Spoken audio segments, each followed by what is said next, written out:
दोस्तों, आप सभी का स्वागत है अपने YouTube चैनल KRS क्लासेज में। मैं मोहन आज आपके लिए स्टार्ट करने जा रहा हूँ 12th class physics chapter number 7 जिसका नाम है विद्युत धारा का चुंबकीय प्रभाव। तो देखो दोस्तों, फिलहाल लॉकडाउन लगा हुआ है तो आप घर से बाहर नहीं जा सकते हो, इसीलिए पेपर तो होंगे, आज नहीं इस महीने में नहीं होंगे, शायद 20 जून तक तो हो जाएंगे। लेकिन आप अपने घर बैठे तैयारी कैसे परफेक्ट बनाएं, तो उसी के लिए हमने ऑनलाइन क्लास स्टार्ट की है। तो आप इन ऑनलाइन क्लासों का घर बैठे फायदा उठा सकते हो दोस्तों। इस क्लासों में आपका हर एक बेसिक है जो आपका बिल्कुल लो लेवल से हाई लेवल तक हर चीज क्लियर की जाएगी। यदि फिर भी आपको कोई चीज समझ नहीं आती है तो आप हमें अपने कमेंट बॉक्स में बता दीजिएगा, ठीक है। तो देखो दोस्तों, पाठ का नाम है विद्युत धारा का चुंबकीय प्रभाव। देखो दोस्तों, ये चैप्टर एक यूनिट का है, चैप्टर 7 नंबर का चैप्टर है। अलग अलग बोर्ड के हिसाब से अलग अलग नंबर का है, लेकिन जो आरबीसी बोर्ड है उसमें 7 नंबर का चैप्टर है। तो ये अकेला है बिल्कुल। और आपको बता दूं कि मैंने चैप्टर 7 चैप्टर क्यों लिया है। जो ये चैप्टर 7 है, इस चैप्टर का लिंक किसी भी चैप्टर से नहीं है, ठीक है। और ये चैप्टर बड़ा ही शानदार है, आपको बहुत ही इंटरेस्टिंग लगेगा। तो देखो दोस्तों, मैं स्टार्ट कर रहा हूं। देखो, चैप्टर का नाम है विद्युत धारा का चुंबकीय प्रभाव। तो हेडिंग के साथ विद्युत धारा का चुंबकीय प्रभाव पहले तो होता क्या है। तो देखो दोस्तों, विद्युत धारा का चुंबकीय प्रभाव होता क्या है। मान लीजिए मैं एक चालक तार ले रहा हूं। क्या ले रहा हूं? मान लीजिए एक चालक तार लिया। इस चालक तार में मैंने आई धारा प्रवाहित कराई। जैसे ही मैंने चालक तार में आई धारा प्रवाहित कराता हूं तो इस चालक तार के चारों ओर क्या उत्पन्न हो जाता है? एक चुंबकीय क्षेत्र उत्पन्न हो जाता है। क्या उत्पन्न हो जाता है? चुंबकीय क्षेत्र उत्पन्न हो जाता है। अब देखो दोस्तों, जैसे हमने इस चालक तार में धारा प्रवाहित कराई तो इस चालक तार के चारों क्या उत्पन्न हो गया? चुंबकीय क्षेत्र उत्पन्न हो गया। जो धारा प्रवाहित करने के कारण चालक तार के चारों जो क्षेत्र उत्पन्न हो रहा है, चुंबकीय क्षेत्र उत्पन्न हो रहा है, जो ये घटना है ये क्या कहलाती है? विद्युत धारा का चुंबकीय प्रभाव कहलाती है। अब समझो कि यहाँ पर चुंबकीय क्षेत्र क्यों बना। देखो दोस्तों, धारा क्या होती है? आवेश प्रवाह की दर होती है भाई। आवेश प्रवाह की दर क्या कहलाती है? विद्युत धारा कहलाती है, ठीक है। अब देखो, एक तो पढ़ा होगा आपने, चैप्टर नंबर 1 है हमारा, बस थोड़ा सा इससे उससे कोई फर्क नहीं पड़ रहा है, इतना तो आपको पता होगा। एक तो चैप्टर नंबर 1 अपना विद्युत क्षेत्र, और ये कौन सा रहा है अपना? एक चुंबक क्षेत्र की बात करते हैं। एक तो आपने पढ़ा होगा विद्युत क्षेत्र होता है, क्या होता है? चुंबकीय क्षेत्र होता है। तो देखो आप दोस्तों, मान लीजिए जब कोई आवेश स्थिर होता है, क्या होता है दोस्तों? जब कोई आवेश क्या होता है? स्थिर होता है, तो कौन क्षेत्र निर्माण करता है? विद्युत क्षेत्र का निर्माण करता है। दोस्तों अपने छाप कर रखना, जब भी कोई आवेश क्या होता है? स्थिर होता है तो विद्युत क्षेत्र का निर्माण करता है। जब कोई आवेश क्या हो? गतिशील, जब कोई आवेश क्या होता है? गतिशील होता है तो विद्युत क्षेत्र का निर्माण करता है, और इसका निर्माण करता है चुंबकीय क्षेत्र का भी निर्माण करता है। बात समझ आई? क्या बताया मैंने आपको? जब कोई आवेश स्थिर होता है तो विद्युत क्षेत्र निर्माण करता है, जब कोई आवेश गतिशील होता है तो विद्युत क्षेत्र का निर्माण करता है और चुंबकीय क्षेत्र का भी निर्माण करता है। अब देखो, आप इस चालक तार में क्या प्रवाहित कराई हमने? धारा प्रवाहित कराई। धारा क्या होती है? आवेश प्रवाह की दर विद्युत धारा होती है। अब आवेश क्या होने लगे? चालक तार में से प्रवाहित होने लगे, यानी आवेश प्रवाहित हो रहे हैं, इसका मतलब क्या है? आवेश गति कर रहे हैं भाई। अरे बाबू, आवेश क्या कर रहा है? गति तो कर रहा है। आवेश क्या कर रहा है? गति कर रहा है। देख बालक, अब क्या होता है यहाँ पर? जैसे आवेश गति कर रहा है तो मैंने क्या बताया आपको? आवेश, यदि कोई आवेश गति करता है तो विद्युत क्षेत्र चुंबकीय क्षेत्र का निर्माण करता है। तो इसमें विद्युत क्षेत्र तो बना ही पड़ा है, और क्या उत्पन्न हो गया? यहाँ चुंबकीय क्षेत्र उत्पन्न हो गया। इसलिए इस चालक तार के चारों क्या उत्पन्न हो रहा है? चुंबकीय क्षेत्र उत्पन्न हो रहा है। जो ये घटना है चालक तार में आई धारा प्रवाहित करने पर चालक तार के चारों ओर जो चुंबकीय क्षेत्र उत्पन्न होने की घटना है, यही घटना क्या कहलाती है? विद्युत धारा का चुंबकीय प्रभाव कहलाती है। बात समझ आ गई यहाँ तक? मैं आपको प्रॉपर नोट्स लिखवाऊंगा बोर्ड पे, फिलहाल आप एक बार समझ लीजिए टॉपिक को, उसके बाद मैं कंटिन्यू आपके लिए यहाँ पर नोट्स बनाऊंगा, ठीक है। तो आपको समझ आ गया होगा विद्युत धारा का चुंबकीय प्रभाव क्या होता है। जब किसी चालक तार में विद्युत धारा प्रवाहित की जाती है तो उस चालक तार के चारों ओर एक क्षेत्र उत्पन्न हो जाता है, एक चुंबकीय क्षेत्र उत्पन्न हो जाता है, जो ये घटना है, ये घटना क्या कहलाती है? विद्युत धारा का चुंबकीय प्रभाव कहलाती है। ठीक है, अब आ जाओ आगे। देखो होता क्या है, यहां तक की बात। बाबू रोज रहा करो, रेगुलरिटी रखे करो क्लास में और बड़े तरीके से पढ़े करो। ठीक है, जितनी हेल्प हो सके अपने दोस्तों की उतनी हेल्प किया करो। इस वीडियो को ज्यादा से ज्यादा शेयर करना, जिससे कि ये हर उस स्टूडेंट के पास पहुंच जाए जिसे इसकी जरूरत है। ठीक है, अब आ जाओगे। अब देखो ये कहानी का आपने सुन ली, इसकी किसकी सुन ली? तो धारा के चुंबकीय प्रभाव की। तो देखो इसकी कहानी की सबसे पहले शुरुआत किसने की थी भाई? शुरुआत तो की होगी किसने? तो उस महान आदमी का नाम बताता हूँ आपको। अब आ जाओ स्टोरी सुनाता हूँ आपको, कहानी। अब चालू हो जाता है यहाँ से अपना चैप्टर। कहानी बहुत ही इंटरेस्टिंग होगी, आप ध्यान से समझना। एक महान वैज्ञानिक थे, क्या थे भाई दोस्तों, जिन्होंने सबसे पहले इसके बारे में बताया था। क्या थे? महान वैज्ञानिक। उनका नाम क्या था? ओरस्टेड। क्या नाम था? ओरस्टेड। क्या नाम था भाई? ओरस्टेड था। ये रहने वाले कहाँ के थे? डेनमार्क के। डेनमार्क क्या है? देश है, वहां क्या थे? रहने वाले थे। सन 1820 में। किसमें भाई? सन 1820 में वैज्ञानिक ओरस्टेड ने किसको बताया था? विद्युत धारा के चुंबकीय प्रभाव को बताया था। तो देखो दोस्तों क्या होता है, कहानी यहां से स्टार्ट होती है। तो दिल थाम के बैठ जाइए और ध्यान यहां पर दीजिए। देखो कहानी का स्टार्ट कैसे होती है। कहानी स्टार्ट ऐसे होती है, ओरस्टेड साहब अपने क्या थे? अपने कमरे में बैठे हुए थे। अरे बताओ ना, कहाँ बैठे हुए थे? अपने कमरे में बैठे हुए थे, बड़े तरीके से फर्स्ट क्लास। यहाँ कुर्सी लगा रखी बड़े तरीके से। बड़े तरीके से कैसे बैठा? सामने बड़े तरीके से बाण ये कर रहा था सेट, कोई दिक्कत नहीं। ठीक है, मम्मी यहाँ आई, इनकी मम्मी थी यहाँ पर, माँ मदर कह दो, इनकी मदर यहाँ से आई डंडा लेकर। किसके पास आई? ओरस्टेड के पास। क्या बोल रहे हो ओरस्टेड से? नारायण ओरस्टेड क्या कर रहा है तू? बेटा लैब में प्रयोग कौन करेगा? ओरस्टेड का मम्मी मेरे बस की रहा है, प्रयोग में नहीं कर रहा। मम्मी ने डंडा, एक डंडा पेट में दे दिया, एक डंडा कमर में दे दिया। तो ओरस्टेड का दिमाग खराब हो गया कि मम्मी तो लड़ने लग गई और पापा सो गए। देख शाम को पापा घर पर आएंगे, चलो यार प्रयोग कर ही लेते हैं फिर। तो प्रयोग करने के लिए निकल गए। कहाँ पर? अपनी लैब पर। कहाँ गए भाई? अब लैब। अब देखो यहाँ स्टार्ट क्या होती है कहानी। लैब में आ गए, गुस्से में थे। जैसे लैब में घुसे तो सामान को इधर उधर फेंक दिया। क्या कर दिया? सामान को इधर उधर फेंक दिया कि यार घर वाले टिकट नहीं देते, बकवास करते हैं, ये है वो है। ठीक है साहब, कोई दिक्कत नहीं। लैब में सामान इधर उधर फेंक दिया। थोड़ी देर बैठा, कोल्ड ड्रिंक मंगाई, कोल्ड ड्रिंक पी। उसके बाद सोचा यार चलो यार करना तो है ही काम, चलो एक आध प्रैक्टिकल कर ही लेते हैं। तो उन्होंने क्या किया? एक प्रैक्टिकल कर रहे थे। क्या कर रहे थे भाई? एक प्रैक्टिकल कर रहे थे और एक सर्किट का डिजाइन किया हुआ था परिपथ का। परिपथ इस प्रकार था। ठीक है, ये क्या था? उन्होंने चालक तार लिया हुआ था। क्या लिया हुआ था भाई? चालक तार। ये क्या था? कुंजी थी। और ये क्या थी? धारा नियंत्रक। जो धारा क्या कर सके? कंट्रोल कर सके, यानी धारा को हम क्या कर सकते हैं? धारा नियंत्रण कर सकते, कम या ज्यादा कर सकते हैं। और ये क्या थे अपनी बैटरिया? अरे बैटरी ना लागो, बैटरी मत बोल देना इसको, क्या है? बैटरी है। ठीक है, अब आ जाओ आगे क्या हुआ। इसका मतलब कुंजी में कुछ भी डाउट नहीं लगा पड़ा। इसका मतलब क्या है? अरे क्या है बाबू? इसका मतलब क्या है कि सर्किट में कोई भी धारा प्रवाहित नहीं हो रही है।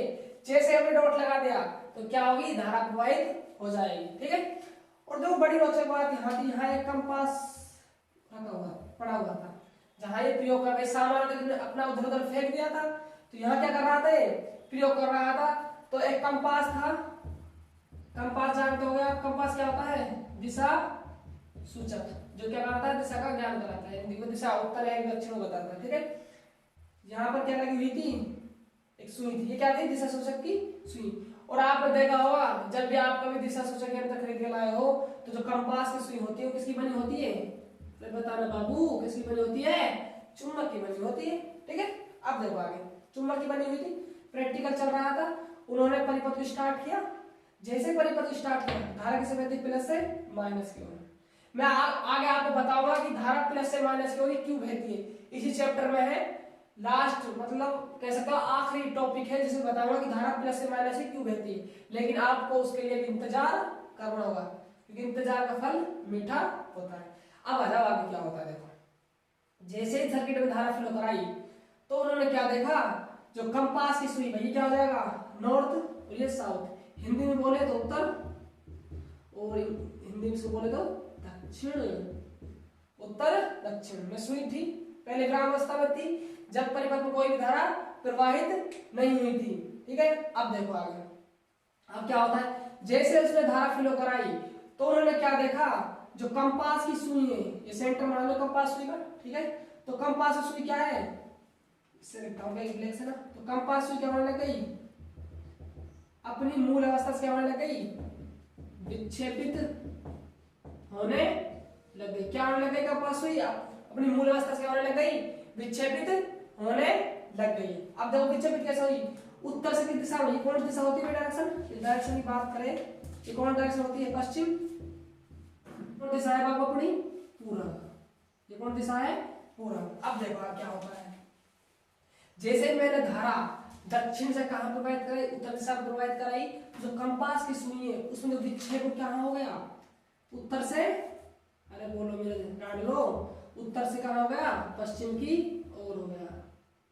कहां पर हो गया विक्षेप, उत्तर से पश्चिम की ओर हो गया। जो कंपास सुई थी वो किधर झुक गई, पश्चिम की ओर झुक गई, यानी पहले उत्तर में थी अब कहां झुक गई, पश्चिम की ओर झुक गई। तो क्या रखना, इसको छाप कर रखना भाई, छापा डाल देना, जब भी सर्किट में धारा दक्षिण से उत्तर की ओर प्रवाहित कराई जाती है तो कंपास सुई में विक्षेप के कौन सी दिशा में होता है, उत्तर से पश्चिम की ओर होता है। अब देखो अब क्या होता है, चालाकता और स्टेट भाई विज्ञानी के चालाकता होगा, पेप्सी पीएस ने ऐसे चली, मम्मी के डंडे वंडे खाए हैं। अगली क्या बात बताता है आपको, आपसे सवाल पूछता है, क्या पूछता है, आपसे एक सवाल पूछता है, सवाल बड़ा इंटरेस्टिंग होगा, देखो क्या पूछता है। मान लीजिए उसने सर्किट को बदल दिया, क्या कर दिया, इस बार अपना दिमाग चलाया कि मैं सर्किट को चेंज कर दूं तो क्या होगा, तो साहब तो क्या होगा, तो इस प्रकार होगा, आगे देखो, उसके लिए बने रहो। ये अपनी कुंजी स्टार्ट कर दी, पहले स्टार्ट कर दी, क्या अपना धारा नियंत्रक हो गया, तो धारा क्या करेगा, कंट्रोल करेगा। ठीक है, ये क्या होगी, अपनी बैटरी होगी, बैटरी मत बोल देना, क्या होगी, बैटरी होगी। ये क्या है अपना, एक चालक तार हो गया। घबराओ मत, मैं आपको पूरी जो स्टोरी है इसकी सब लिख दूंगा बोर्ड में, बेफिक्र रहो इसके लिए। आगे देखो, यहाँ क्या लगा हुआ, धरा हुआ है कंपास है, यानी दिशा सूचक, ये इसकी दिशा उत्तर हो गई, ये कौन सी हो गई, दक्षिण है। एनएस से लिख रहा हूं मैं, यहाँ मैंने शो कर दिया है, दिशा उत्तर है, ये कौन सी है, दक्षिण है। अब देखो धारा प्लस से कहां बहती है, इससे लिखता हूं मैं, देखिएगा प्लस से माइनस की ओर। मैं आपको ये चीज है प्लस से माइनस धारा क्यों बहती है, इसका मैं आपको रीजन बताऊंगा इसी चैप्टर में, जो लास्ट टॉपिक पढ़ेंगे हम उसमें इसका रीजन है कि धारा प्लस से माइनस ही क्यों बहती है। तो इसके लिए आपको पता है क्या करना है, बने रहना है लास्ट चैप्टर, मतलब लास्ट टॉपिक तक इस चैप्टर में। अब आगे आ जाओ, क्या होता है देखो, धारा इस प्रकार नहीं, ठीक है, धारा नहीं। अब धारा डायरेक्शन में पूछता हूँ, आप क्या बताओगे कि भाई अब डायरेक्शन दिशा है दो धारा की, वो दक्षिण से कहाँ बह रही है, उत्तर। अरे मेरे लाडलो कहाँ बह रही है धारा की दिशा, दक्षिण से उत्तर की ओर प्रवाहित हो रही है। तो अब कंपास जो सुई है उसमें विक्षेप कहाँ होगा भाई, विक्षेप इस दिशा में होगा, यहाँ एन आ जाएगा, यहाँ क्या जाएगा, ऐसा आ जाएगा, यानी कि उत्तर, तो ये दिशा कौन सी हो गई, पूर्व हो गई। तो धारा दक्षिण से कहां बह रही है, उत्तर की ओर बह रही है, तो जो कंपास की सुई है उसमें विक्षेप किस दिशा में होगा, उत्तर से पूर्व की ओर होगा। छाप कर रखना मेरे लाडलो। अगला आ जाओ, अब देखो अब क्या होता है, देखो मेरे प्यारे बाबू, ये हो गया अपना दिशा पता लग गई कि धारा की दिशा में चेंज कर देंगे तो जो कंपास की सुई है उसमें कैसे विक्षेप होगा, मतलब कौन सी दिशा में विक्षेप होगा। और मैंने आप अब देखो आगे क्या होता है, आगे मैं आपके अब आपने पूरी जो है कहानी लगभग में 90% कंप्लीट हो चुकी है। अब मैं आपसे 10% जो कहानी बची है, तो आपने पढ़ा है तो आपने कुछ सोचा होगा, यदि आपने कुछ सोचा होगा तो आप मेरे सवालों को जवाब दीजिए। मैं आपसे सवाल पूछ रहा हूँ, फर्स्ट पहला सवाल आपके सामने है, देखो तैयार हो जाओ युद्ध के लिए। सवाल क्या है आपके सामने, मान लीजिए ये परिपथ है, ठीक है, और ये क्या है, एक कंपास है।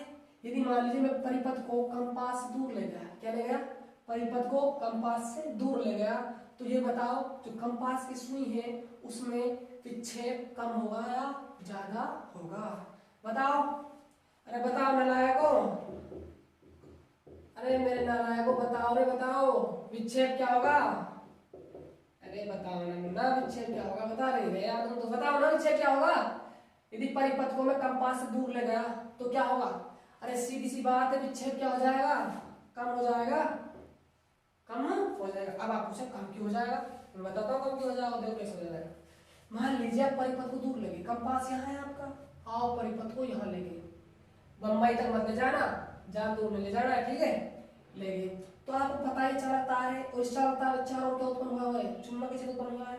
और आपको पता है कि एक चुंबक को एक चुंबक आकर्षित या प्रतिकर्षित कर सकती है, जब भी तो कंपास हुई है, लेकिन किसकी बनी हुई है? चुंबक की बनी हुई है। अब आ जाओ, मान लीजिए इसको परिपथ को दूर ले गया, तो दूर ले जाने के बाद चार तार मान लीजिए यहाँ आ गया इस परिपथ में, तो जो उसका चुंबक के क्षेत्र बना हुआ है, मान लीजिए यहाँ तक ट्रेवल कर रहा है, इतनी पहुंचेगा यहाँ तक, कंपास यहाँ रखा हुआ है। मान लीजिए आप ज्यादा ही दूर ले गए तो सीधी सी बात है, जो विक्षेप बिल्कुल नहीं होगा, नगण्य नहीं होगा, मतलब कह सकते हैं कि कंपास मूल्य अवस्था में रहेगी। लेकिन आप इतना लगे कुछ ना कुछ प्रभाव है सिर्फ चुंबक क्षेत्र में, कुछ ना कुछ प्रभाव है, तो कंपास की सुई में क्या होगा? विक्षेप कम होगा। बात समझ आ रही है? क्योंकि जो चुंबक के क्षेत्र है उसका प्रभाव क्या हो गया? कम हो गया। अगला क्वेश्चन देखो, बड़ा इंटरेस्टिंग है। अब मैं क्या कह रहा हूँ आपके सामने कि हम कंपास को दूर ले जाऊं तो परिपथ से, सीधी सी बात है, जो चुंबक के क्षेत्र है उसके प्रभाव से दूर ले गए तो जो कंपास में जो विक्षेप होने वाला है वो बिल्कुल कम होता जाएगा, कम होता जाएगा, नहीं हो जाएगा। तो यही अपना क्या है, ये सवाल था कि यदि परिपथ को दूर ले जाए तो कंपास को दूर ले जाए तो कंपास में क्या प्रभाव पड़ेगा। तो दोस्तों मैंने आप जो ओरस्टेड है, ये ओरस्टेड क्या था भाई? तुक्का था। क्या था ये? ओरस्टेड का तुक्का था, ठीक है। अब देखो मैं आपके सामने क्या कह रहा था, ये तो ओरस्टेड की जो कहानी थी, जो इसकी पिक्चर थी, उसी क्या होगा? स्क्रिप्ट लिख दी मेरे बोर्ड पे आपके सामने। क्या लिख दी? स्क्रिप्ट लिख दी। जो इसने बताया मैं उसको क्या कर रहा हूँ? बोर्ड पे एक्सप्लेन कर रहा हूँ, मतलब आपके लिए नोट्स तैयार कर रहा हूँ कि आप बोर्ड पे से देखकर उन नोट्सों को बना सको। देखो दोस्तों, विद्युत धारा का चुंबक प्रभाव, मैंने आपको बताया था विद्युत धारा चुंबक प्रभाव क्या होता है। जब किसी चालक तार में विद्युत धारा प्रवाहित की जाती है तो चालक तार के चारों ओर क्षेत्र उत्पन्न हो जाता है, उस यानी चुंबक क्षेत्र उत्पन्न हो जाता है। जो घटना हो रही है सारी ये कहलाती है विद्युत धारा का चुंबकीय प्रभाव कहलाती है। तो मैंने ये लिखा है, जब किसी चालक तार में विद्युत धारा प्रवाहित की जाती है तो चालक तार के चारों ओर एक चुंबक क्षेत्र उत्पन्न हो जाता है। इस घटना को विद्युत धारा का चुंबकीय प्रभाव कहते हैं। ये डायग्राम बना दिए, आई धारा करंट फ्लो करवा लो इसमें, आई, ठीक है। क्या उत्पन्न हो गया? चारों ओर चुंबकीय क्षेत्र उत्पन्न हो गया। आगे जाओ, किसने बताया था इसकी व्याख्या, किसने की थी सबसे पहले? ओरस्टेड ने। तो इसके ओरस्टेड का प्रयोग, अगली हेडिंग क्या हो जाएगी? ओरस्टेड का प्रयोग। ओरस्टेड डेनमार्क देश के एक वैज्ञानिक थे जिन्होंने सन 1820 में विद्युत धारा के चुंबकीय प्रभाव की खोज की तथा दुनिया के सामने प्रस्तुत किया। देखो उन्होंने सर्किट लिया था, परिपथ लिया था, ये कुंजी है, ये धारा नियंत्रक है। धारा नियंत्रक इसलिए लिया धारा को कम या ज्यादा करने के लिए। ये क्या है? बैटरी है। और ये क्या लगा हुआ है? कंपास लगा हुआ है। ये कंपास सुई है जो किसकी बनी हुई है? देख सकते हो हम, चुंबक की। किसकी बनी हुई है? चुंबक की, ठीक है। तो ये डायग्राम वाला हिंदी लिखिए हम लोग। थ्योरी चित्र में एक चालक तार AB को प्रदर्शित किया गया है। चालक तार AB को एक बैटरी, कुंजी तथा एक धारा नियंत्रक से संयोजित किया गया है। चालक तार AB के नीचे कंपास रखा हुआ है। अभी परिपथ में कोई धारा प्रवाहित नहीं होगी क्योंकि जो कुंजी है उसमें भी डॉट नहीं लगा हुआ है। जब तक डॉट नहीं लगेगा जब तक इसका मतलब क्या है? परिपथ में कोई भी धारा प्रवाहित नहीं हो रही। अब देखो इसके बाद क्या दिया उसने? प्रेक्षण दिए और निष्कर्ष दिए। प्रेक्षण क्या होता है? जब ओरस्टेड ने प्रयोग किया था तो जो उसने अपने प्रयोग के दौरान जो अपनी तरफ से जो काम किए थे वो क्या कहलाते हैं? उसके लिए प्रेक्षण, वो प्रेक्षणित कहलाएंगे। प्रेक्षण किया है उन्होंने उसका। उसके बाद प्रेक्षण करने के बाद जो उसने अपने सोचा उस प्रैक्टिकल के बारे में, प्रैक्टिकल ऐसे होगा तो ऐसे हो रहा है, ऐसे कुछ काम, तो क्या कहलाएंगे? निष्कर्ष कहलाएंगे। यानी कि जो काम उसने अपने हाथों से किया वो तो हो जाएगा प्रेक्षण। हाथों से करने के बाद जो परिणाम उसे दिखे वो क्या कहलाएंगे? निष्कर्ष कहलाएंगे दोस्तों, ठीक है। अब आ जाओ आगे। देखो प्रेक्षण, जब तक परिपथ में धारा प्रवाहित नहीं होती है तब तक कंपास की सुई में कोई भी विक्षेप नहीं होगा, अर्थात कंपास की मूल्य अवस्था में रहेगी। सही बात है। जब तक धारा प्रवाहित नहीं होगी तो चालक तार चारों ओर चुंबकीय क्षेत्र नहीं बनेगा, और जब तक चुंबकीय क्षेत्र नहीं बनेगा तो कंपास सुई जो किसकी बनी हुई है? चुंबक की, तो विक्षेपित नहीं होगी। आगे देखो, परिपथ या कंपास को, कंपास या परिपथ, इसका मतलब क्या है? परिपथ साथ कंपास ऐड कर रखा है और कंपास अकेले रखा है, परिपथ ले रखा है। बोर्ड में नहीं आता, इसलिए मैंने एक ही लाइन में दोनों लाइन कंबाइन करी हुई है। परिपथ या कंपास को कंपास या परिपथ से दूर पास लाया जाता है तो कंपास से विक्षेप कम या ज्यादा होता है। कहने का मतलब ये है जब परिपथ को कंपास से और कंपास को परिपथ से दूर ले जाया जाएगा तो चुंबक क्षेत्र का जो चुंबक क्षेत्र का प्रभाव कम होगा। यदि चुंबक क्षेत्र का प्रभाव कम होगा तो कंपास से विक्षेप क्या होगा, कम होगा। यदि कंपास को परिपथ और परिपथ को कंपास से पास लाया जाता है, आप क्या लाया जाता है, पास लाया जाता है। यदि पास लाया जाएगा तो जो कंपास हुई उसमें क्या होगा, विक्षेप ज्यादा होगा, क्योंकि चुंबक क्षेत्र का प्रभाव क्या हो रहा है, ज्यादा हो रहा है। आगे आ जाओ, परिपथ में धारा की दिशा बदलने पर कंपास में होने वाले विक्षेप की दिशा भी बदल जाएगी। सही बात दोस्तों। यदि धारा इस साइड बह रही थी, किधर, दक्षिण से उत्तर धारा बहेगी तो जो कंपास हुई उस विक्षेप उत्तर से पश्चिम की ओर हो जाएगी। यदि धारा उत्तर से कहाँ बहेगी, दक्षिण से उत्तर की ओर बहेगी तो कंपास में विक्षेप कहाँ हो जाएगा, उत्तर से पूर्व की ओर हो जाएगा। ये डायग्राम हो गए दोनों दिशाओं के। आगे निष्कर्ष। निष्कर्ष क्या था, जब किसी चालकता में तो धारा प्रवाहित की जाती है तो उस चालकता के चारों ओर चुंबकीय क्षेत्र उत्पन्न हो जाता है। जो सी थ्योरी थी वही क्या हुआ, इसका पहला निष्कर्ष हो गया। आगे देखो, धारा के मान का परिमाण जितना अधिक होगा उतना ही अधिक चुंबकीय क्षेत्र उत्पन्न होगा, जिससे कंपास सुई में विक्षेप भी अधिक होगा। ये लाइन बताई नहीं थी, देखो दोबारा कि इस लाइन का मतलब क्या है। मान लीजिए किसी परिपथ में जितनी धारा हम अधिक करेंगे, मान लीजिए परिपथ में धारा का मान बढ़ाते गए 5 एम्पियर, 6 एम्पियर, 8 एम्पियर, 10 एम्पियर, तो सिंपल सी बात है जो चालक तार है उसमें धारा प्रवाहित होगी। जितनी धारा प्रवाहित कराएंगे ज्यादा, उतने ही ज्यादा आवेश गति करेंगे। जितने आवेश ज्यादा गति करेंगे उतने ही उसके चारों ओर क्या उत्पन्न हो जाएगा, चुंबकीय क्षेत्र उत्पन्न हो जाएगा।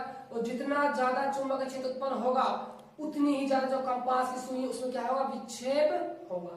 ये मतलब इस लाइन का। ठीक है, आगे देखो, जब परिपथ में धारा दक्षिण से उत्तर की ओर प्रवाहित की जाती है तो कंपास सुई विक्षेप उत्तर से पश्चिम की ओर हो जाता है।